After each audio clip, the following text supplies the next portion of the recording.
सावन सोमवार के दिन दिखते हैं ये 7 संकेत, तो समझ जाए महादेव आप पर प्रसन्न है। आज की इस प्रस्तुति में हम उन्हीं संकेतों के बारे में जानने वाले हैं। दोस्तों, एक समय की बात है, भगवान शिव और माता पार्वती कैलाश पर्वत पर बैठकर चर्चा कर रहे होते हैं। तब देवी पार्वती महादेव से कहती हैं, हे स्वामी, सावन का महीना आपको अत्यंत प्रिय है। जो भी भक्त इस महीने में व्रत करते हैं, आप उन पर सदैव कृपा दृष्टि बनाए रखते हैं। किंतु हे प्रभु, इस विषय में मेरे मन में एक शंका उत्पन्न हो रही है, जिसका उत्तर मैं आपसे जानना चाहती हूँ।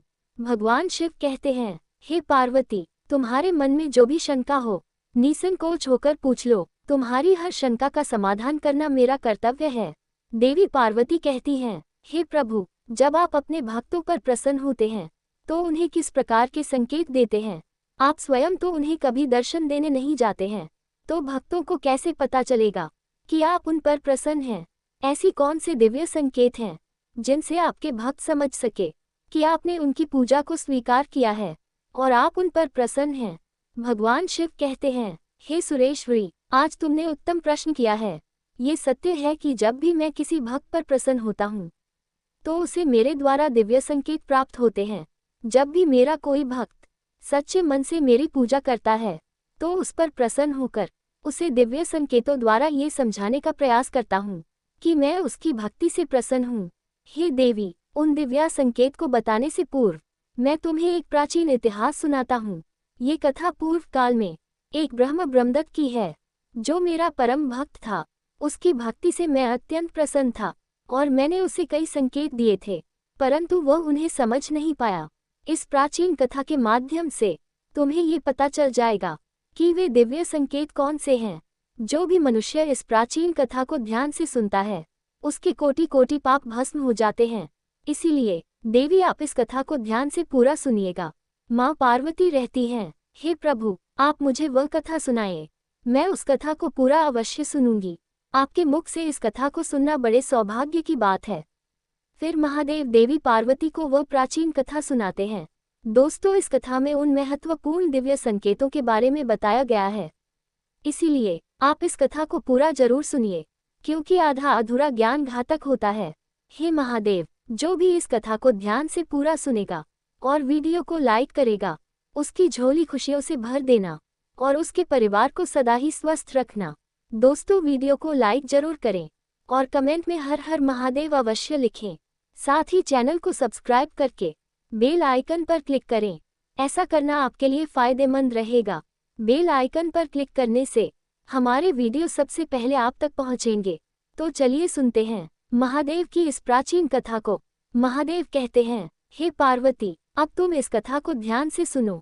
प्राचीन समय की बात है, बिराजपुर नाम की नगरी में ब्रह्मदत्त नाम का एक ब्राह्मण रहता था, जो मेरा बहुत बड़ा भक्त था।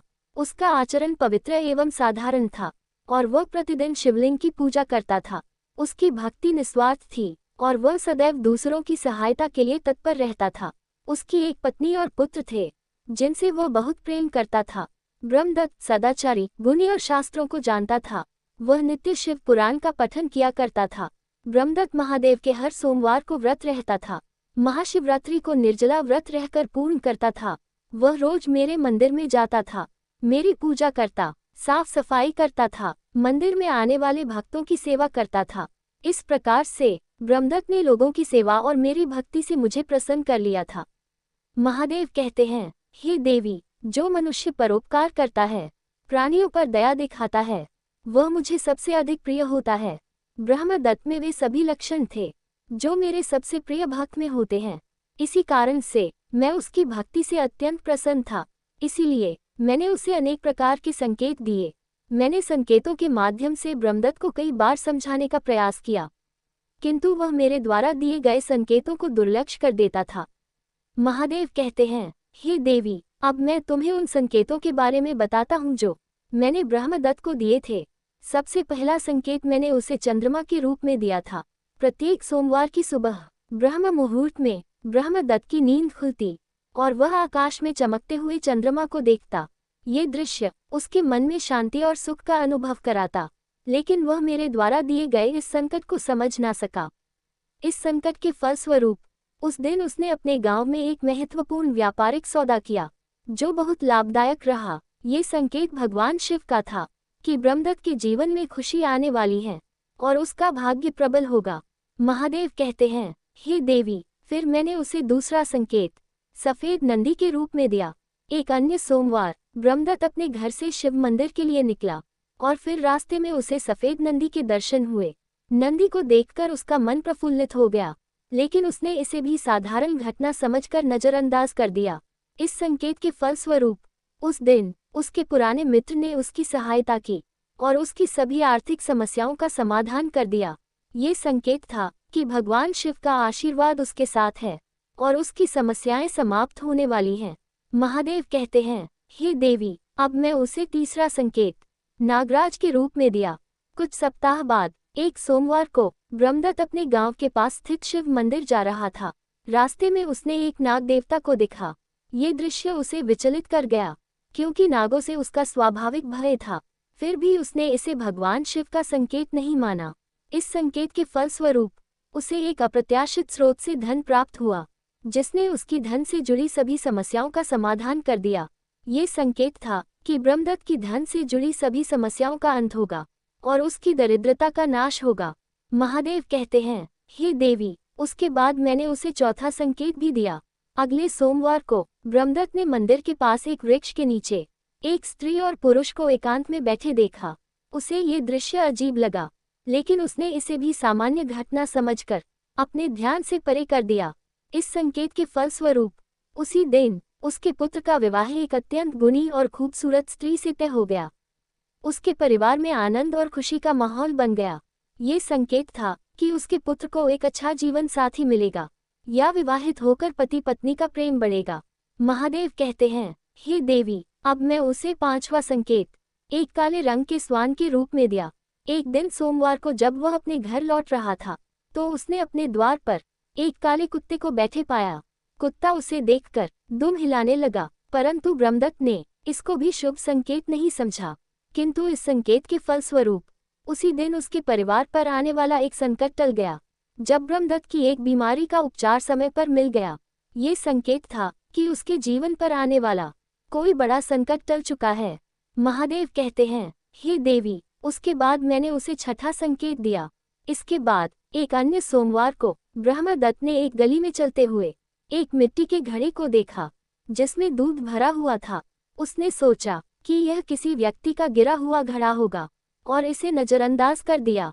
इस संकेत के फलस्वरूप उसी दिन उसके व्यापार में अचानक वृद्धि हुई और उसे कई नए अवसर प्राप्त हुए। ये संकेत था कि उसका बुरा समय समाप्त होने वाला है और अच्छा समय आने वाला है। महादेव कहते हैं, हे देवी, उसके बाद मैंने उस ब्रह्मदत्त को भस्म लगाए हुई व्यक्ति के रूप में दर्शन देकर सातवां संकेत दिया। एक सोमवार को ब्रह्मदत्त ने एक व्यक्ति को देखा, जिसने अपनी शरीर पर भस्म लगाई हुई थी। उसे देखकर ब्रह्मदत्त के मन में विचित्रता उत्पन्न हुई, लेकिन उसने इस दृश्य को भी नजरअंदाज कर दिया। इस संकेत के फलस्वरूप उस दिन उसकी स्वास्थ्य समस्याओं का अंत हो गया और उसे एक लंबे समय से चल रही बीमारी से मुक्ति मिल गई। ये संकेत था कि उसे उत्तम स्वास्थ्य की प्राप्ति होगी और उसके सभी रोगों का नाश होगा। महादेव कहते हैं, हे देवी, इतने संकेत देने के बावजूद भी वह ब्रह्मदत्त समझ नहीं पाया, तो मैंने उसे स्वप्न के माध्यम से आठवां संकेत दिया। एक रात ब्रह्मदत्त ने स्वप्न में त्रिशूल देखा, जो भगवान शिव का मुख्य अस्त्र है। ये संकेत था कि ब्रह्मदत्त के समस्त शत्रुओं का नाश हो जाएगा। इस संकेत के फलस्वरूप ब्रह्मदत्त के जो शत्रु थे, वे उसके घर पर आकर उससे क्षमा याचना करने लगे। एक अन्य रात उसने सपने में डमरू देखा, जो भगवान शिव के संगीत का प्रतीक है। ये संकेत था कि उसके जीवन में संगीत में संतुलन व आनंद आने वाला है। उसी सप्ताह उसके घर में एक बड़े उत्सव का आयोजन हुआ, जिससे सभी को अत्यधिक खुशी और संतोष प्राप्त हुआ। इतने संकेत मिलने के बाद भी ब्रह्मदत्त भगवान शिव की माया को समझ नहीं पाया। ब्रह्मदत्त भगवान शिव के दर्शन के लिए व्याकुल था। उसके मन में महादेव के दर्शन करने की अभिलाषा थी और वह उनके दर्शन करने के लिए कुछ भी कर सकता था। फिर एक दिन ब्रह्मदत्त ने अत्यंत दुखी होकर अपने प्राण त्यागने का निश्चय किया और प्राण त्यागने के लिए वह नदी की ओर जाने लगा। नदी के पास पहुंचने पर नदी के किनारे खड़े होकर वह महादेव से प्रार्थना करने लगा, हे देवों के देव महादेव, कृपया मुझे दर्शन दीजिए। क्या आपके इस तुच्छ भक्त से कोई भूल हुई है? क्या मेरी भक्ति में कोई कमी रह गई है? अगर मेरी भक्ति सच्ची है तो आज आप मुझे दर्शन देंगे, अन्यथा मैं अपने प्राण त्याग दूंगा। इतना कहकर ब्रह्मदत्त नदी में कूदने ही वाला था कि महादेव उस स्थान पर प्रकट हुए।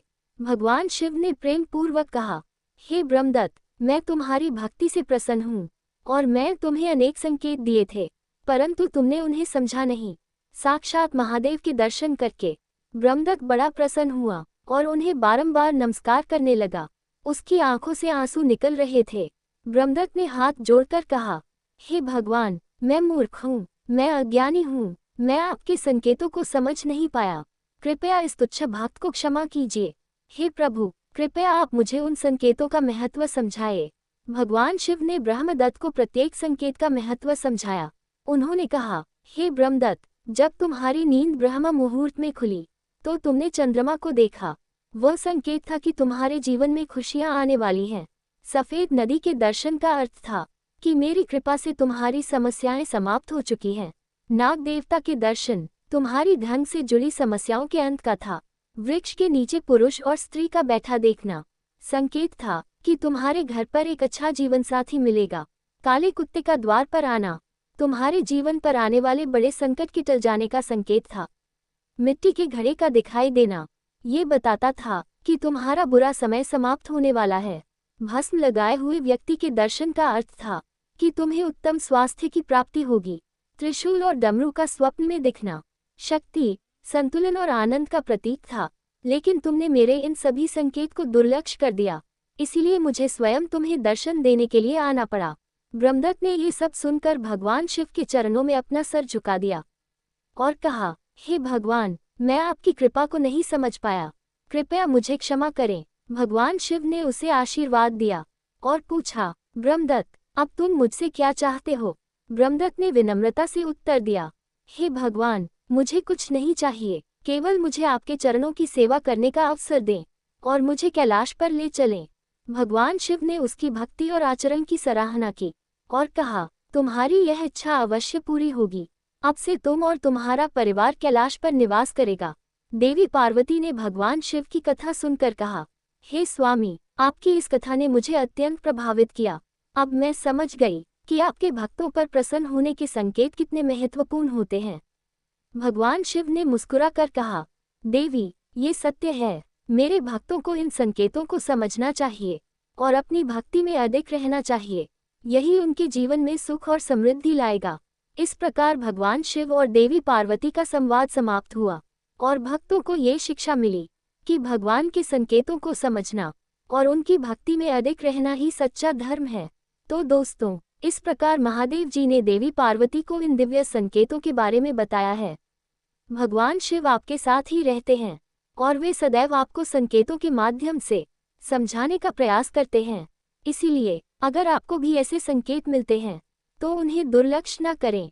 अगर आपको संकेत मिले हैं तो कमेंट में जरूर बताएं। ये कथा आपको कैसी लगी, कमेंट में बताएं। जानकारी अच्छी लगी हो तो वीडियो को लाइक जरूर करें और अपने मित्रों के पास जरूर शेयर करें।